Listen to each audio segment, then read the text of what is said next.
the end of every dark situation. You knew before you did it, you had a choice, and you made the choice that was the convenient choice. Those things that you want is on the other side of discomfort. And so therefore, what the great lesson for me is listen to your inner self. And it's a battle. It's a battle in yourself in terms of doing what you know is the most true and doing that other thing that said, come on.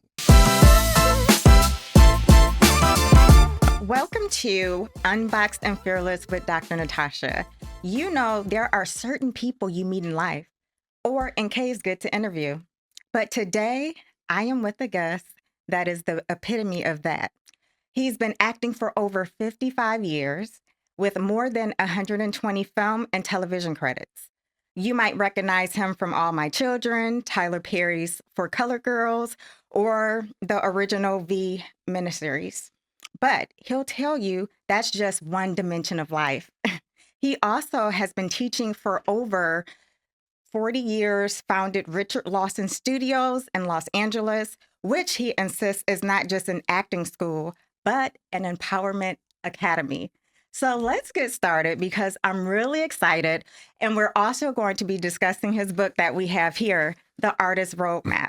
So let's get started. He just launched the audio version of this, so I'm excited to dive deep today. Welcome, welcome. Thank you. Thank you. Good to be here. So you have so many accolades, but you present with so much authenticity. You're so humble. You're so approachable. What has inspired you on your journey?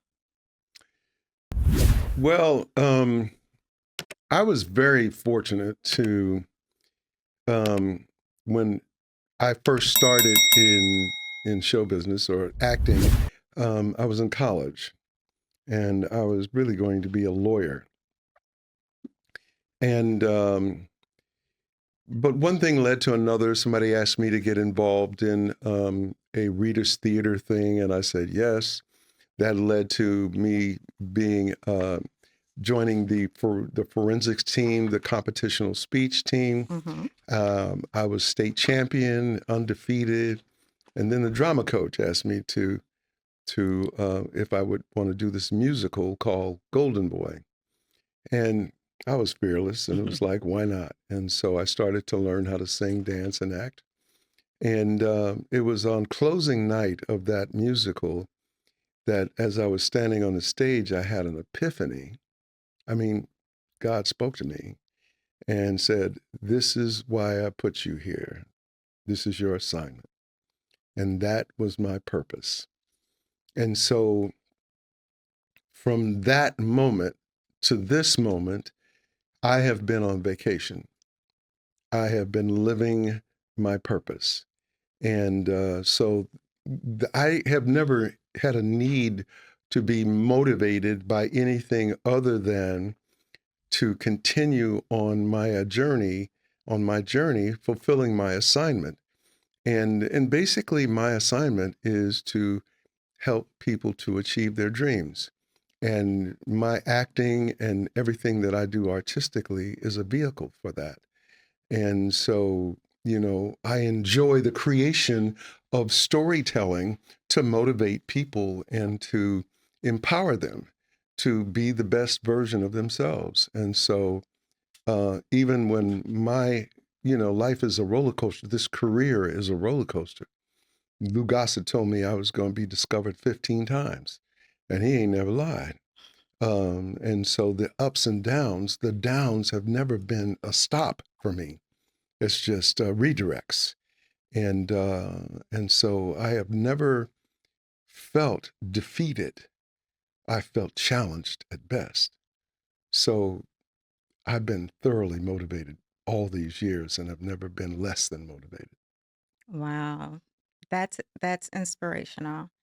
So as I reflect to the artist roadmap, you had so many moments in the book that really resonated with me, and mostly what you've trademarked. right? Mm. Dreams have no expiration date. Yes, trademark that. Thank God. Gosh, that means so much to me and on so many different levels, and also to, I'm pretty sure, so many people that will encounter the book. Yeah. What inspired you to trademark that, and what did you encounter in life where you felt like that resonated with you? Well, you know, like my school on the surface, my school is an acting school, but underneath the hood, it really is an empowerment academy, a place where I empower people to achieve their dreams. And what I understand is that you know if people are not really clear about their purpose, their North Star, which is kind of like GPS, that no matter what happens to you, it's going to reroute you, but keep you moving towards that North Star. That when people are, lifing and they lose contact with their purpose, if they ever really was aware that they do have a purpose, but sometimes when we lose sight of that, we think all is lost. Especially like when you get you get married, you have kids, you go on, you start working. Most people get a job to make a living, but they're not living the life that they really wanted and they dreamed about. They got a job and they were able to afford their life. And most people max it out. What they make, they spend. And it's like just trying to keep up, right? Yes. But they had a dream for something else. And, I did it. I did a really interesting, I was asked to do this seminar for C-suite Black women. And it was like 600 C-suite women in Long Beach at this convention. Wow. And these were all women who were chairman, CEO, COO, CFO, blah, blah, blah, right? And so what am I going to tell them? What am I going to, make these women aware? They're already successful. Only to discover that once I did the show and did my thing, and asked them about their dream, and they really sat down and re-examined what their dream was. Their dream was something other than what they were doing. Mm-hmm. They got a job. They were good at the job. They worked their way up because they kept getting invited to the next level, to the next level, to the next level, to the CEO.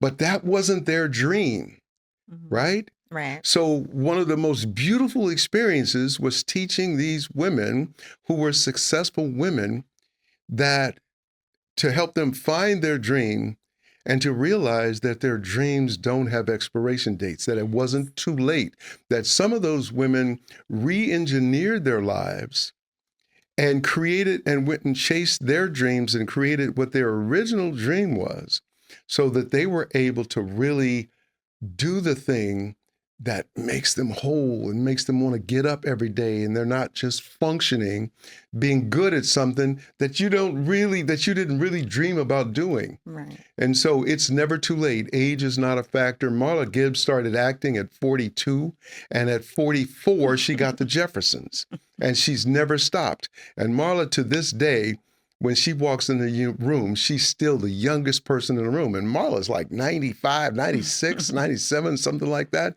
But her spirit is just so young because she's attached to her dreams. So it's never too late to rehabilitate or even to imagine for the first time, why you're here, Absolutely. Yeah.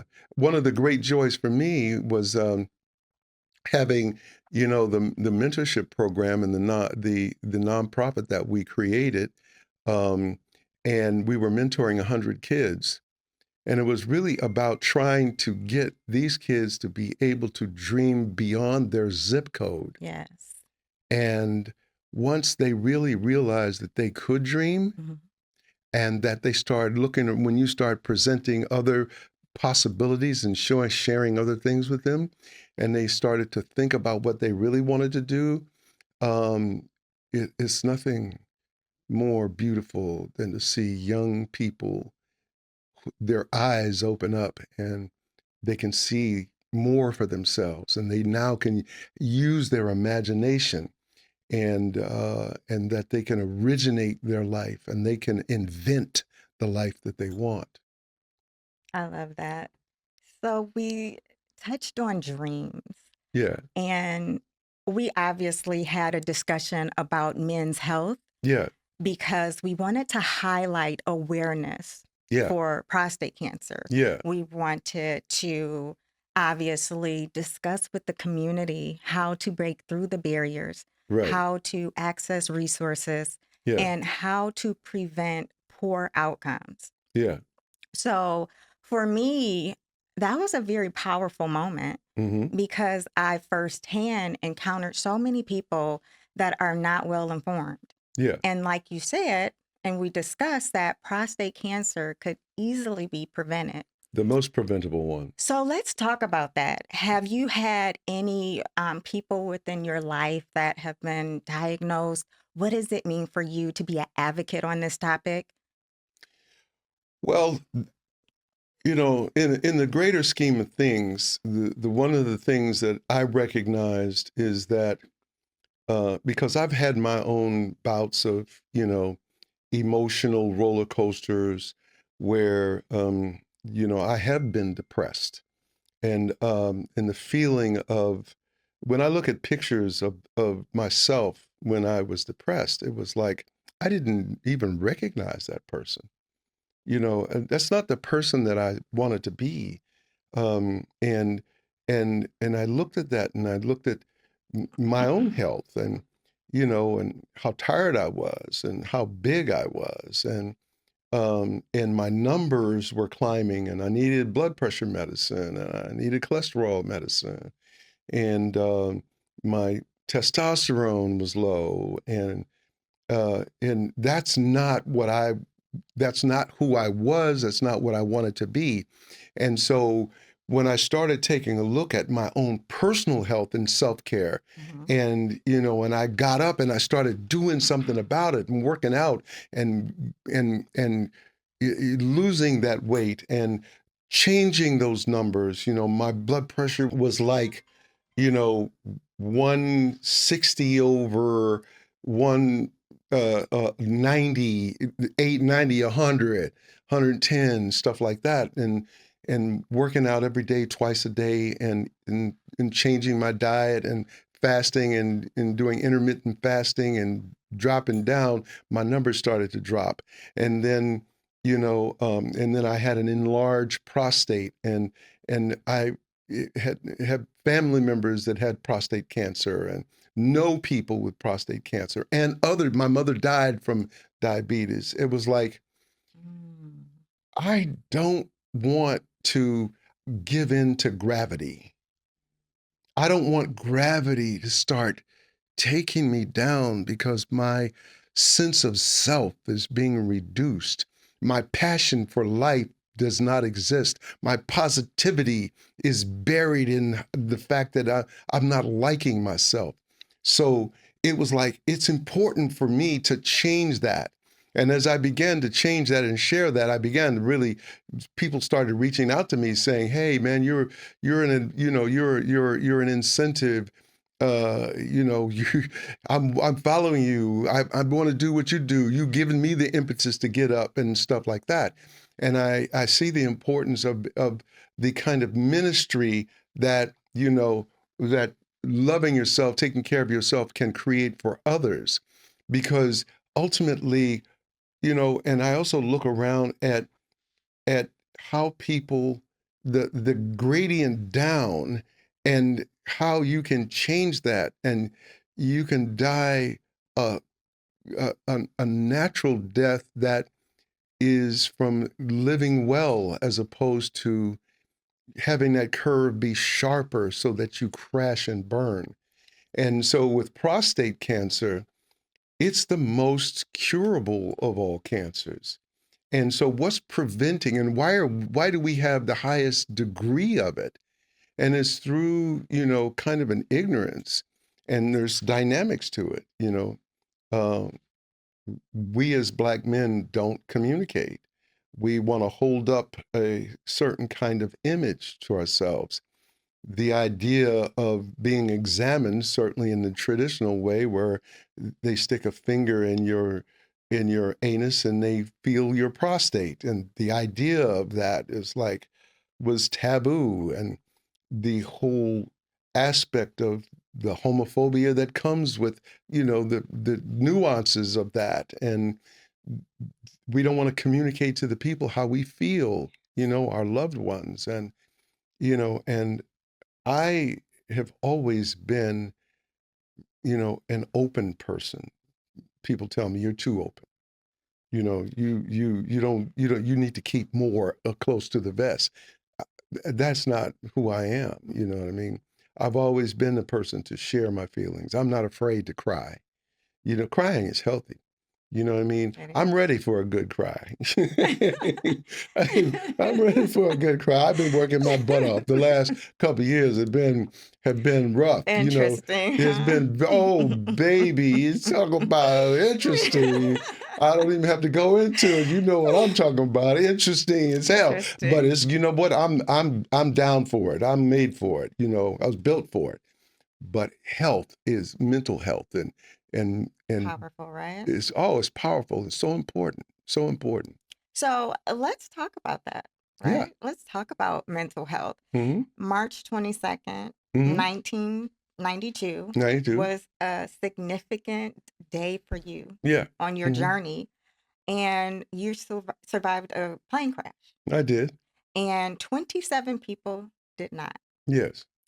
You've said that experience really impacted your life, Mm-hmm. and can you talk about that? How did it change you?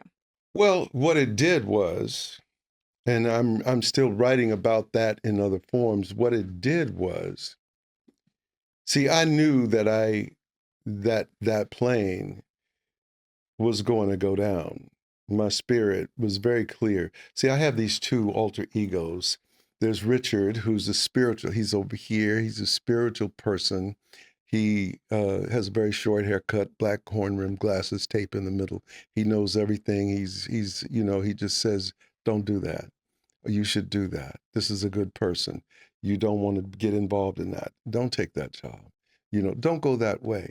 Don't get on this plane. Leave that person alone." And if I follow that, it's always true.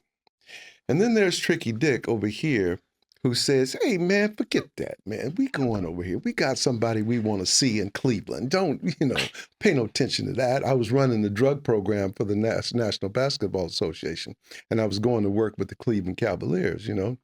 And they're hard. Those meetings are hard to get and maintain. So Tricky Dick says, "Yeah, man, listen, what you gonna tell David Stern? You was afraid to fly?" They're gonna say, "Maybe you should be doing something else." Man, don't be afraid. Look, we good, we good. And so I'm between these two voices, the light and the dark, and the good and the evil, if you will. It wasn't quite evil, but, there is a certain kind of penchant for the public self, wanting to be liked, wanting to you know, see the latest, do the latest, go down the slippery slope, test the edge, that you ain't gonna fall. And so there's these two voices. And unfortunately, this voice won where I stayed on the plane crashes. So one of the greatest realities in what for me was why we don't listen to that sixth sense, that God voice, that all knowing voice, that discernment, that clairvoyance, the cognizance, claircognizance to follow what we know to be true. Because the interesting thing is that at the end of every dark situation, you knew before you did it. You had a choice, and you made the choice that was the convenient choice. Change is on the other side of discomfort. Those things that you want is on the other side of discomfort. And so therefore, what the great lesson for me is listen to your inner self.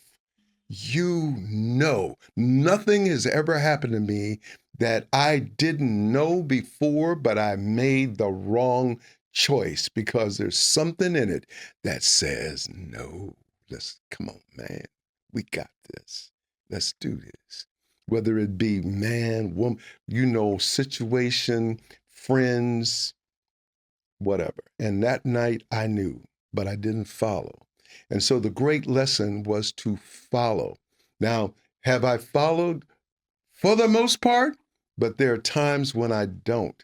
And it's a battle. It's a battle in yourself in terms of doing what you know is the most true and doing that other thing that said, come on, you can get away with this one.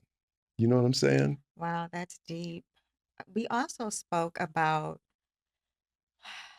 connecting with God, and Yeah. and I do believe that he gives us discernment, Yeah. and life can be loud and we Mm-hmm. get distracted Yeah. and we sway away from that discernment and his guidance. Yeah. So I agree with you. What do you think your God-given purpose is?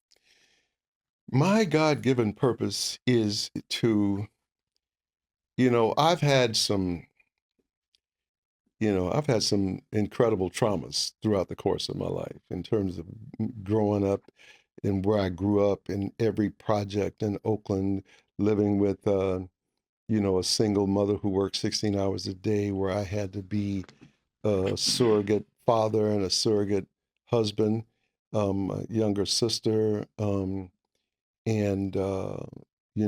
because of that traveling, I did 1 year was live with my mother, and it was just 16 hours a day. And so she would get tired. I'd go to Riverside, live with my aunt, my mother, my aunt. It was like every other year I was going back and forth, and so my life was, had its challenges. But in terms of I believe that God put these challenges in front of me, uh, because He has a bigger mission for me, uh, and to give me the strength to be a guide and a support system to help people know that there's more, and that to help people try to find their best self. And so, He put teaching in front of me. He gave me this big platform so that I can create a kind of, ministry, if you will, of showing people that you can turn chicken shit into chicken salad. You can turn manure into fertilizer. You can process, pivot, and proceed. You can, with radical acceptance, turn anything into the good, because you can't control what happened to you, but you can control how you deal with it. And that you can pass that on. And right now, more than anything else in the world, we need that as a people, because we see where this is going. We see where this country is going. And now it's sort of like, do you sit and be a victim, or do you put it together and say, okay, this is what you need to develop the strength that you need to overcome? I was having a conversation with my cousin today, and I said, it's an interesting thing, because you have all of these fraternities, the alphas and the Kappas and this one and that one, and the sororities, that all are individual groups who do individual things. I said, what would happen if all of those groups got together and worked as one? That is the 10% that E.B. Du Bois, Dr. E.B. Du Bois was talking about, in terms of 10% is going to lead the race. Well, there's the 10 percenters right there. What if they got together and collectively thought about what is possible? And by creating an economic base, because they are all tapped into the economics of this country more than most. That's right. And so therefore, that togetherness is a powerful thing. And so, you know, I've never heard anybody create that or think about that. And so it's in terms of, my job here is to empower people. That's what I do. That's what I've always done, even when I was going back to 6 years old. And so I'm clear about my assignment. You are. And so therefore, let me continue. God bless the fact that I'm in the #1 streaming show in the world today, Beauty in Black. Well, there's a platform there. And that platform is allowing me the ability to be able to speak to more people about this greater good and this greater thing. It's not about me, it's about, you can't keep it unless you give it away. And so That's it's right. about me giving it away.